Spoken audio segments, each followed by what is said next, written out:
বাইরে অন্যান্য গ্রহে মানুষের বসতি স্থাপনের পরিকল্পনার কথা বিভিন্ন সময়ে জানিয়েছেন স্পেস এক্স, টেসলা সহ খুদে ব্লগ লেখার সাইট এক্স এর মালিক ইলন মাস্ক।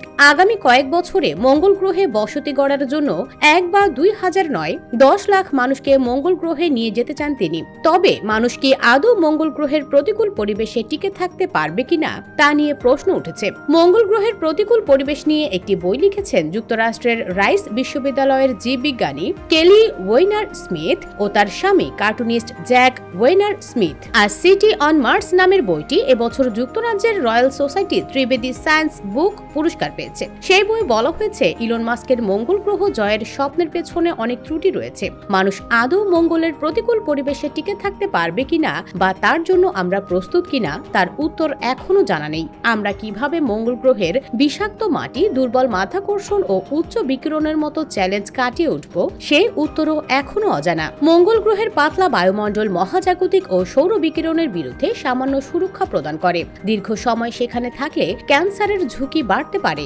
মঙ্গল গ্রহে ধূলিঝড়, চরম তাপমাত্রা, বিপজ্জনক বায়ুবাহিত কণার উপস্থিতি মানুষের অভিজ্ঞতাকে বেশ কঠিন করে তুলবে। একই সঙ্গে সেখানে নিয়ে যাওয়া বিভিন্ন যন্ত্রপাতি ও সরঞ্জামেরও ক্ষতি হবে। মঙ্গল গ্রহ অভিযানের বিষয়ে কেলি বলেন, আমি দেখতে চাই চাঁদে একটি গবেষণা কেন্দ্র থাকবে। হয়তো আমাদের জীবদ্দশায় মানুষ মঙ্গল গ্রহে অবতরণ করবে, সেখানে অন্বেষণ শেষে আবার পৃথিবীতে ফিরে আসবে।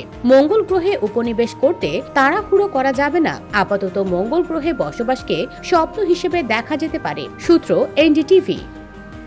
US Bengal report.